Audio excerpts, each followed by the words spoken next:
go for proper like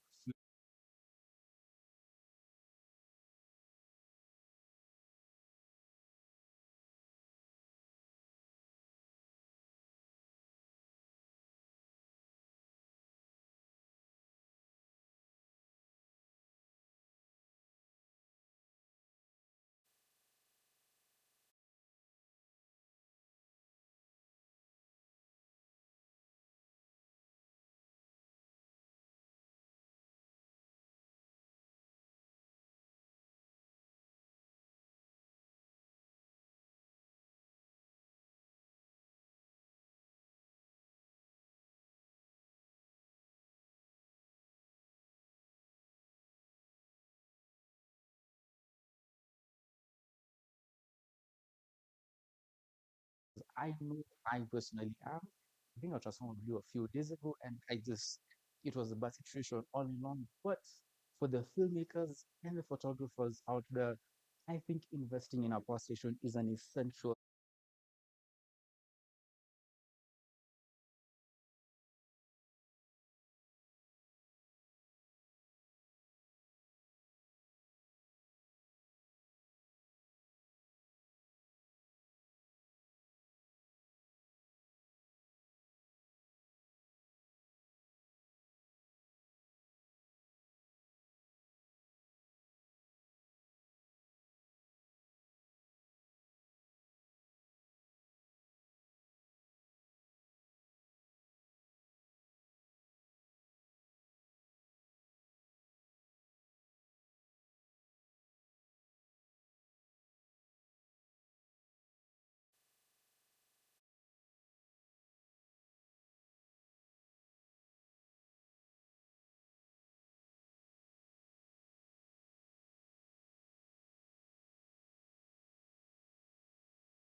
going to get new red cameras with Nikon Z mount lenses. No third-party adapters or converters.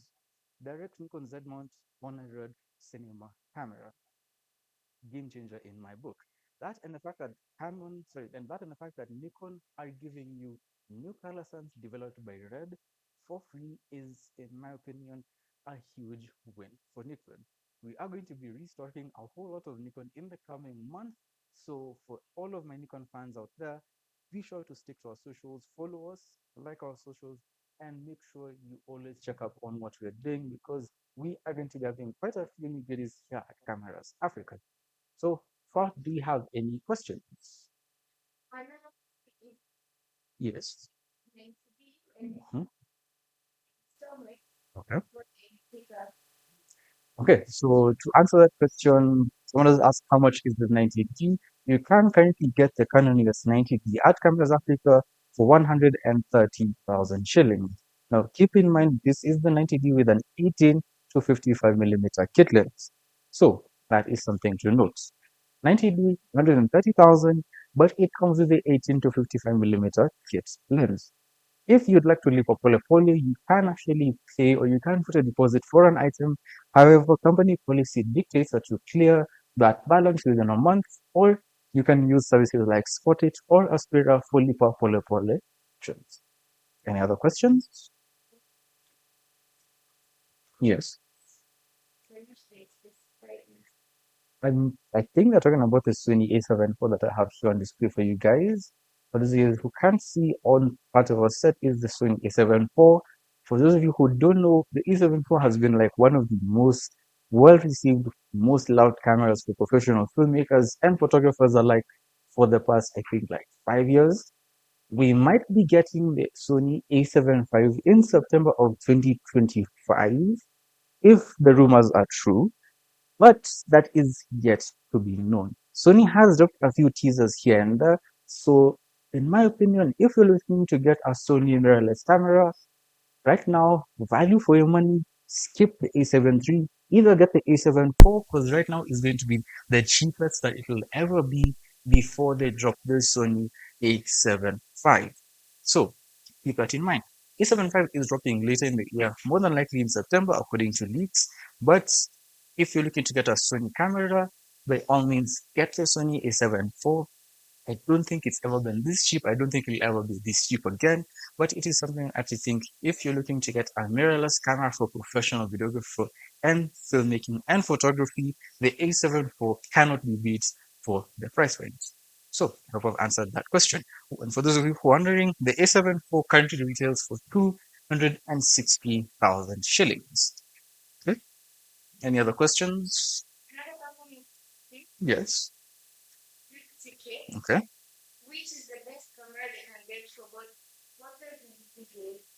Honestly, with a budget of 50K, I will say guys are budgets. I'm not trying to be mean. I'm just going to state facts. For less than 50K, you're looking at either getting a 2000D or a 4000D, which, considering the fact that you can add 6,000 shillings and get a Canon EOS R100 for about 56,000 shillings, I think that is the better option. If you can save up and add up to about 56,000 shillings, save up and get the 56,000 shillings and opt for the Canon EOS R100 and skip the DSLR Canon cameras altogether. So, with that being said, if you're looking to get a good budget camera for around 50K, the Canon EOS R100 cannot be beat. When it comes to value for your money, quality, and delivery, the R100 is in a class of its own. I would have recommended Nikon, but we don't currently have any Nikon entry-level cameras in stock. So, in my opinion, skip the DSLR's cameras, go straight to the Canon EOS R100 for 56,000 shillings. Any other question? Mhm. No. So if you do the Lipopole via Asia Cameras Africa, where you have to clear the amount within a month, you cannot use the camera. However, if you apply through Aspira and you're approved and they give you the whole payment plan and everything, in that scenario, yes, you get your camera immediately and you work out a payment plan with Aspira on how you're going to be paying them monthly. If you use Spot it, it's a bit more direct because it's more or less providing details. I think they check your CRB and everything, and then you get a direct bank loan to pay for the item. You will get the item immediately. However, you still need to work out a payment plan with Spot it. So those are all things to consider. If you get our in-house Pole Pole, you have a month to clear the deposit and then collect your item. If you use Spot it or Aspera, after approval, and of course, the contact us and tell us that you have been approved, you can get the item and work out a payment plan with Aspera or Spot it from there on. Yes.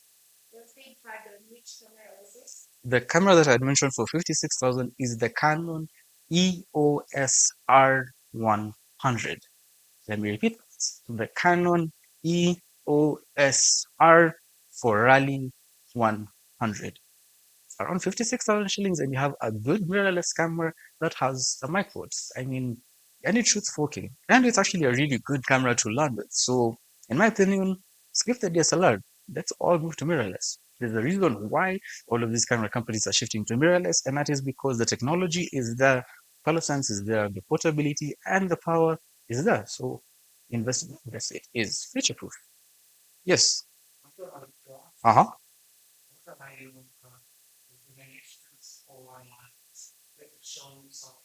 Mhm. For broadcast. Okay, that's a rather complicated question, but to answer that, that's on which platform? Facebook. A good non-subscription based software for broadcasts.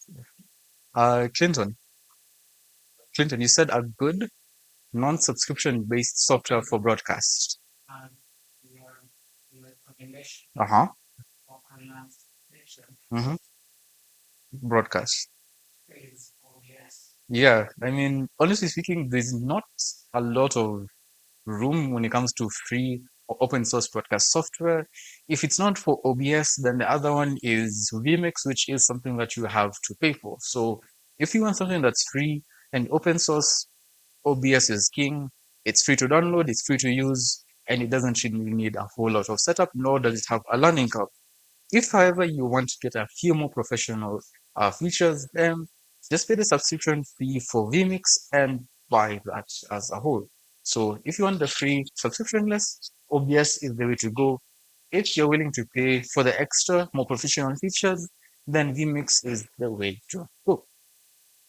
Do you have any other question? Mhm. Yes.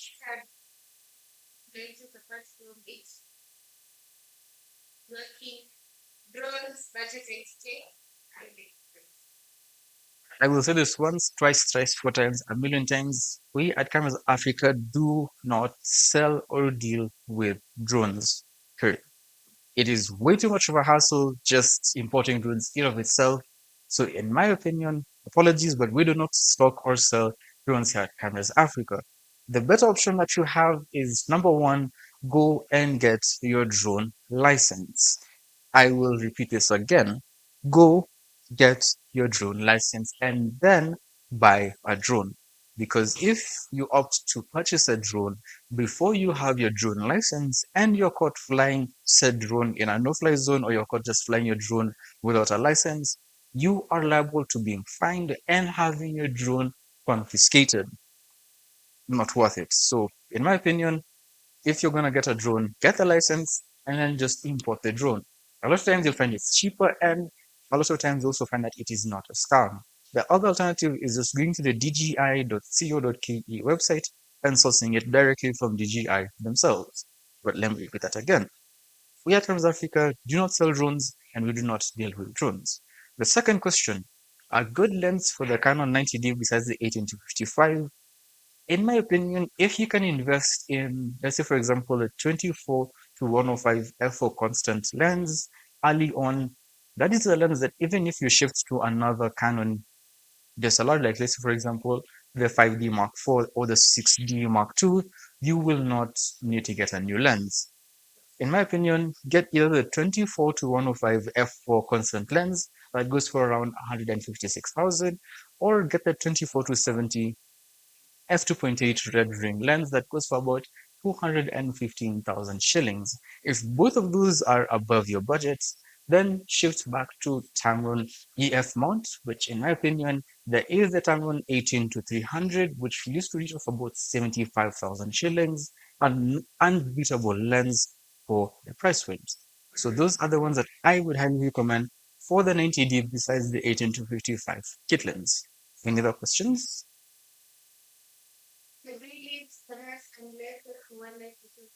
No, it did not. That is why Faris, aka Kenya Films and Grips, is there. He does lease and rent out equipment for photographers and videographers and filmmakers alike. So if you're looking to get gear for wildlife photography or videography, you can get them directly from Faris or Kenya Films and Grips. I'm sure he has a wide variety of lenses that you can use for your wildlife photography or videography. Any other questions? Okay. So with that being said, let's move on to the questions. With that being said, let's move on to the questions that you guys asked during the poll. So the following questions that I'm going to answer are questions that you guys asked when we posted this poll on our social media platforms. So these are the questions that we collected from Instagram, from Facebook, from YouTube and TikTok, asked by you guys, our viewers and our audience. So number one was, how important is sensor size, whether it's full frame versus crop in your work? In my opinion, I think it genuinely depends, number one, on your skill level as a photographer, a videographer, or a filmmaker, and number two, in exactly what you need. So I mean, if you look at it from a specs point of view, full frame will always have better dynamic range and better low light performance compared to crop sensors. However, you have cameras like the Canon EOS R7, which is a crop sensor but has significantly higher and better quality than some full frame cameras. So it becomes a question of balance and user capability. As a photographer, as a videographer, as a filmmaker, what exactly are your needs? Do you need that low light performance? Do you need that high dynamic range? And if so, then just opt for full frame cameras. If, however, what you intend to shoot, whether it's photos or videos, doesn't necessarily need a full frame camera, but can be done with a crop sensor camera, then by all means opt for a good crop sensor camera. Keeping in mind cameras like Fujifilm have crop sensors and they shift all the way to medium formats. Crop sensors can be really, really good. So it depends with what you want to do and what exactly you want to shoot as a photographer or a videographer. There's only a question here. Yes. Someone is asking, how do lenses affect sensors? So lenses affect sensors in two ways. The lens that you mount on your camera is what is basically like your eye. If you get if you squint your eyes like this, you won't be able to see things clearly. That's a very simple or layman's way of explaining a lens literally defines what the image will look like. A camera cannot work without a lens. If I have this A7 IV and I just open this won't work for me. I won't be able to, shoot anything tangible. So lenses affect a photo. Number one, shaping the image that you will get out of the camera. So if, say, for example, you use a prime lens, the fact that you have a prime lens with a wide aperture means that you'll have better bokeh and better background blur. But it also means that you'll have a fixed focal length, which means that you'll either have to move forward or backwards to zoom in and out. So it comes down to exactly what it is you want to shoot. Say, for example, you're a portrait photographer. If you're a portrait photographer, a prime lens will do you justice, especially when photos of human are meant to be lifelike, are meant to be realistic when you look at the photo. If you use a wide angle lens for portraiture, you'll get a distortion effect, which, if that is what you're going for, is what will result in.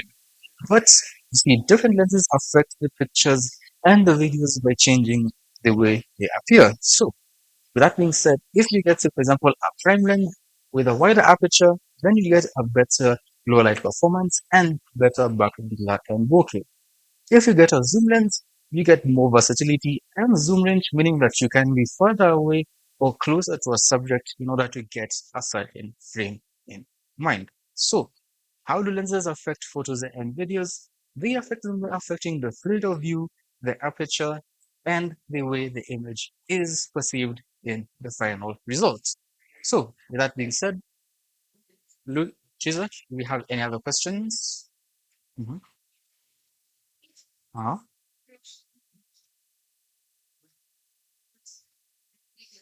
Okay. Beginner content creation.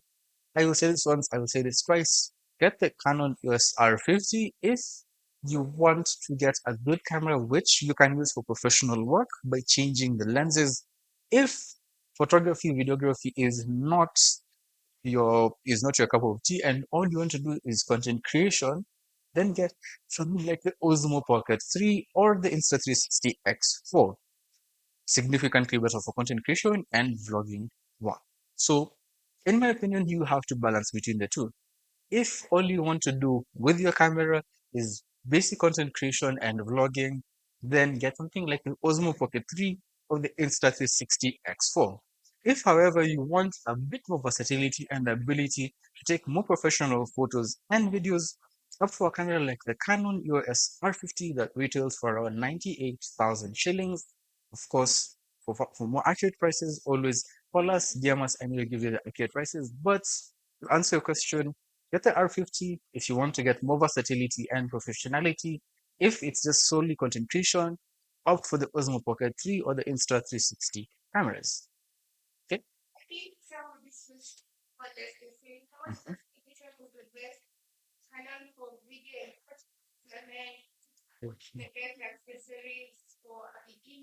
Mm.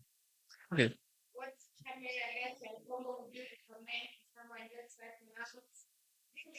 Mm. They're more or less the same. Well, honestly speaking, this is something that I wish I would have been told when I was getting my first camera, which was the Nikon D3200. When you're getting your first camera, if you can get, say, for example, like the two lens kit for the R50, which is the 18 to 45 and the 55 to 210, opt for that one.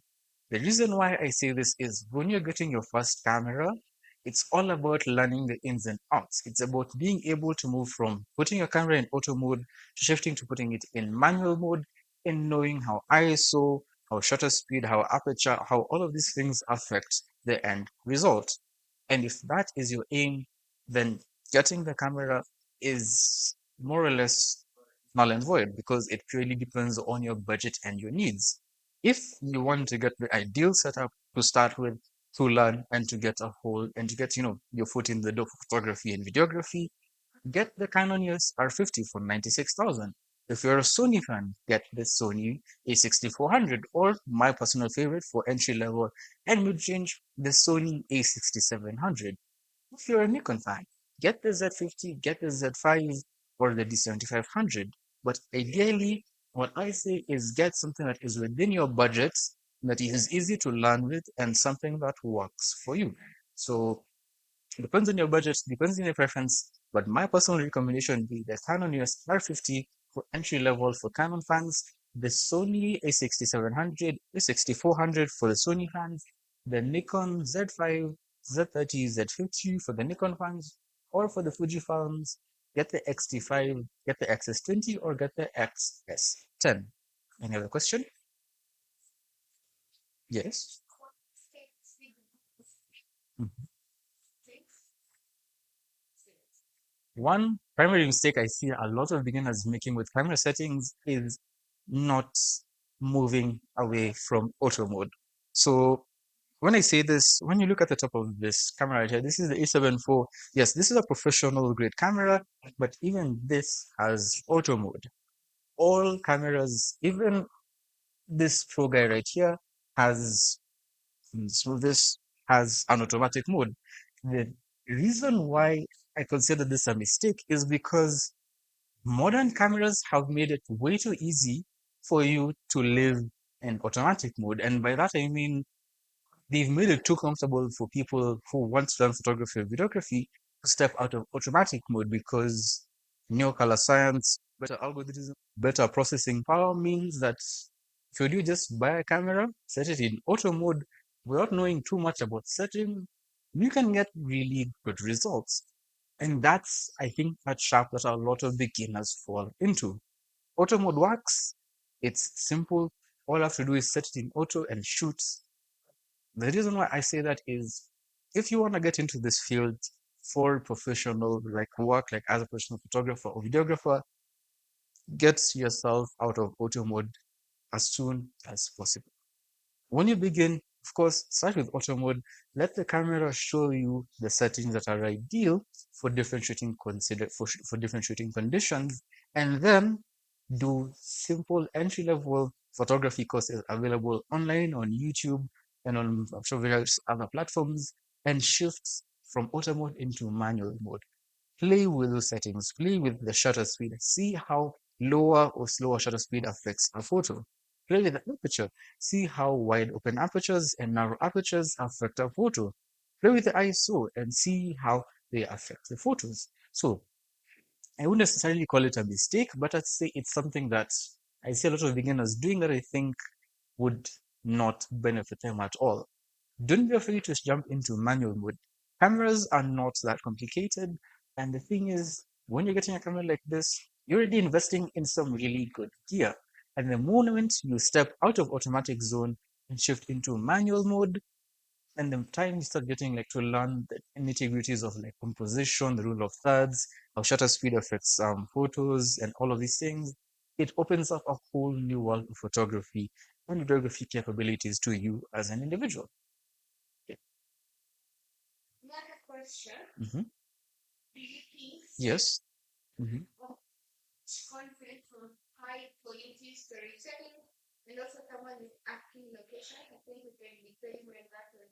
Mm. So our location has never changed.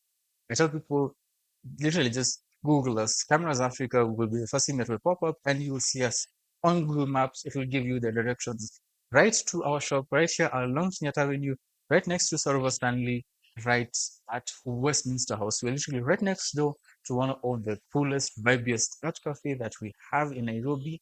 But to make it simple and short, Kenyatta Avenue, right before Sarova Stanley, at a building called Westminster House. And if you need the exact location, by all means, just Google us, and Google Maps will give you the direct directions straight to the shop.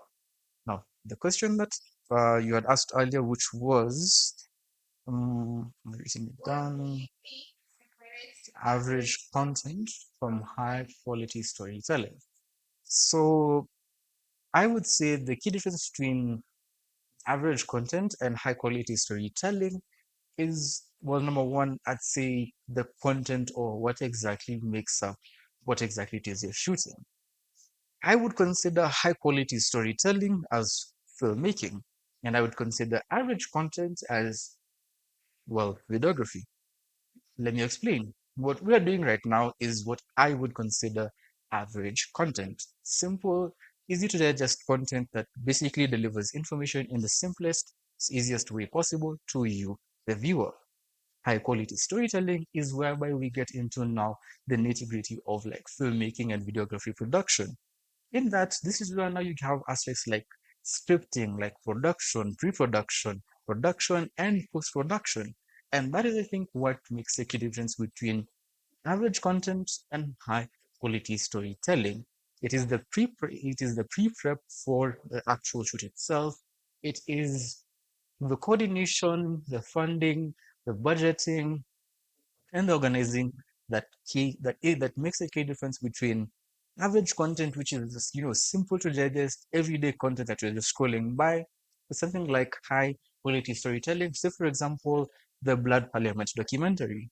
I consider that high quality storytelling because that is something that is giving you a story and it's giving you the full breadth of it. And that means that all of it is researched down to a T and shot in the best way possible. So, high quality storytelling involves pre production, production, post production, editing. It involves a whole crew and a whole lot of moving parts, whereas average content is going to be simple, easy to digest, and easy for me and you, the viewer, to engage with. So that's what I would say is the key difference between average content and high quality storytelling. Now, of course, gear is also a factor in that, but in layman's terms, high quality storytelling involves a whole crew and a whole lot of production, and average content is meant to be simple, and easily digestible everyday content. Yes, Louis. Sorry, Teresa.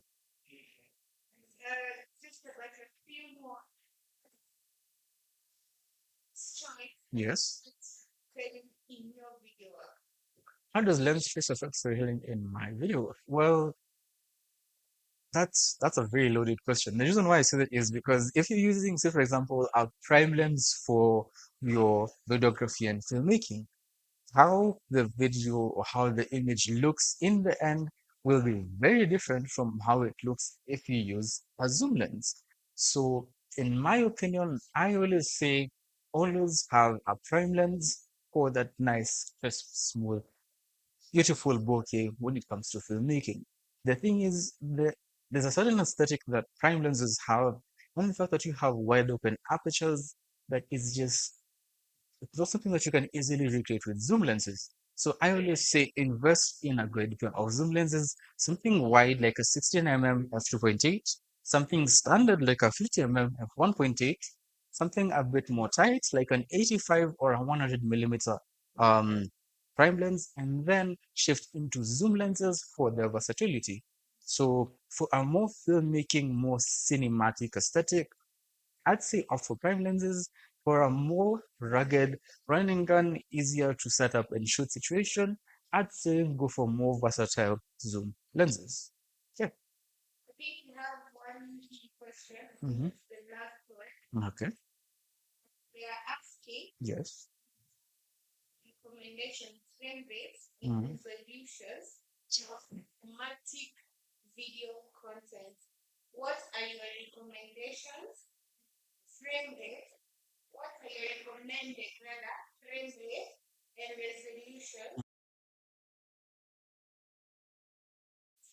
Okay. My recommendation for the frame rates. Oh, I would say this. The new standard is 4K. And I say this because 1080p is good, but we've kind of plateaued when it comes to 1080p HD content. And the reason I say this is because, realistically speaking, in this day and age, you can invest in a good camera that shoots 4K, more specifically, something like the Sony ZV-10 Mark II, which can deliver 4K 60 frames per second. So, my ideal photo and video frame rate that I think would deliver the best quality for video content creation is 4K at 60 frames per second. The reason for this is because shooting at 60 frames per second allows you to do slow-mo in post-production, which means that you can get to do slow-mo videos when you're editing in post-production. But the fact that you shot in 4K means that you retain a whole lot more quality, especially if you export it in 1080p video.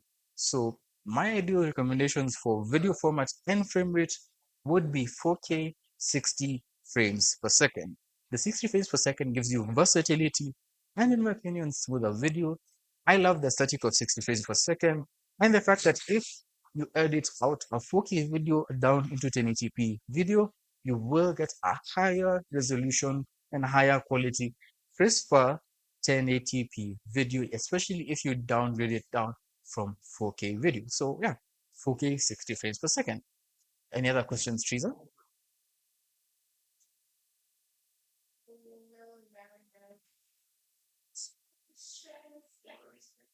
Okay, so the question. Okay, so another question that that people have asked earlier is, do you use autofocus or manual focus in high stress environments like wildlife or event photography? I'll put it to you this way. For these high stress environments, say for example, sports and wildlife photography, I tend to presume that you get to that point and you've invested in some proper high-end gear. Take, for example, this Canon EOS R3 in my hands right now. I, courtesy of Canon Africa, got a chance to play with this camera this week. And honestly speaking, the autofocus on this thing is insane. And the thing is, it goes down to not just the R3, not just the high-end cameras, but all the way down to even the R50. And that's where the aspect of AI autofocus comes in, of subject detection and face detection. What do I mean by this? when you get family, for example, Canon like the Canon US R50, the ZV-10 Mark II, the Nikon Z5s, the Canon R50s, the R3s, and all of these newer mirrorless cameras come with significantly better autofocus modes that have field detection, eye tracking, animal detection, car detection, and I mean, it's basically so much easier for you to just use a new modern camera, especially the mirrorless cameras that have multiple autofocusing modes that are significantly faster and more reliable than manual focus. Of course, this is also down to our preference. For some people, I mean, manual focus is their bread and butter, but there's a reason why Canon puts in all of that effort to make autofocus that advanced. And in my opinion, investing in a good camera with a good autofocusing system makes your life so much easier for sports and wildlife photography. So let's say go autofocus, but fine tune the autofocusing mode depending on what you're shooting. If you're doing wildlife, set it to animal detection. If you're doing sports photography, set it to like phase detection or even eye tracking. So in my opinion, for high stress environments, trust your camera's autofocus system, especially for modern cameras with different autofocusing modes. Another question?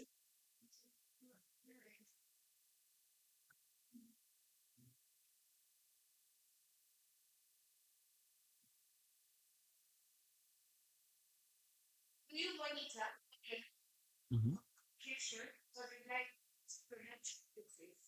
Oh my God. Guys, never make the mistake of saying we'll fix it in post. I will say this, rule number one, never say fixed in post. That is not an option. If you can shoot it from day one and do it well, do it then. Especially when it comes to audio, because sound is literally 50% of what makes a good video. You might be shooting in 4K, but if your sound is, for lack of a better word, horrible, then the video or the end result will also be horrible. People won't tune in to see an HK video with echoing noise or a lot of background noise. So I always say this: on location, during production, when you're shooting, monitor your audio. I will repeat this. On location, when you're shooting, during production, monitor your audio. Have a dedicated sound engineer or sound technician to make sure that the audio you're recording on set during the time of production is clean and backed up. I will repeat this. Always monitor your audio and always have a backup solution for your audio. So, real-time monitoring during productions, that means during the shoot, and also during editing. Invest in a good pair of monitor headphones, and you're sorted for both shooting situations and for editing in post-production. So, that was the next question. Um, Another question that you guys had asked is whether I prefer prime or zoom lenses and why. I personally prefer prime lenses. Reasons being, I love prime lenses because of the cinematic aesthetic that they provide. There's a thing that people say, and that is that 50mm lenses, the Nifty 50, is the closest lens to what we see with the human eye. And I personally really agree with that. That and the fact that it gives you that ability to have a wide open aperture in a nice small compact frame, in my opinion, honestly, you can't really beat prime lenses when it comes to aperture and autofocusing and smoothness. So I'd personally go for prime lenses, but we do have these really good up and coming lenses like the new Sony G Master 50 to 150 f2 lens. I know, insane focal length, but if you're gonna get one lens for anything and everything, as much as I love prime lenses and the cinematic aesthetic, the zoom lenses have come a long way, and the versatility that you can get from a Tamron 35 to 150 f2 to 2.8 beats the benefits that you would get from a prime lens. So I would have to go zoom lenses, but very specific zoom lenses. So yeah, that's what I would prefer. Any other questions? Okay. So just a quick reminder to you guys, be sure to follow us on all social media platforms, and to all the photographers and videographers out there, whether you do event, whether you do wedding, whether you do commercial photography, whether you have a studio, whether you're a wildlife videographer, a filmmaker, a videographer, a content creator, invest in a power station. I cannot iterate this enough. Having your own power supply whenever you go for switch situation, and even at home, is something that I think is an unbeatable option in this day and age. And considering the fact that you can just use this daily and have this providing power to your devices, so should the power cuts out, you're safe, especially if you're editing work. Huge advantage. You're out in the bush, you're doing a run and gun shooting. Oops, I forgot to charge my battery, but I have my EcoFlow. Plug it in, charge it. Oh, I'm shooting a wedding and I'm out of Nairobi, or we're on location and we're like in a tent or something. We're not somewhere that has direct power. I'm safe because I have my power station. I'm a filmmaker. We're on set. Power cords are running everywhere, and you can't just, put your gear anywhere and leave them charging. Set up with your power station. Charge your gear. Have your own power. Take that control back and own that versatility for professionalism when it comes to your work. Because at the end of the day, having a power station is better to have it and not need it than to need it and not have it. So, with that being said, thank you so much for joining us for our live session today. Thank you so much to Teresa for standing in for Louis today. He has been the one behind the camera telling me you guys these questions. So thank you to you, Teresa, and thank you to Cameras Africa for, of course, the live session. So for any further questions you might have, by all means, DM us, come to the shop, and of course, follow us on all social media platforms: Instagram, TikTok, Facebook, YouTube. Dude, we're on LinkedIn, so hakuna vile unaweza sema ulituhata. So with that being said, thank you for watching, thank you for asking, and be sure to tune in next week for a special live session. We might have a guest, we might not. Oh, and for the people at home, we are going to be having quite a few offers coming up. So with that being said, my name was Victor. This is Cameras Africa, and I will see you very soon. Peace.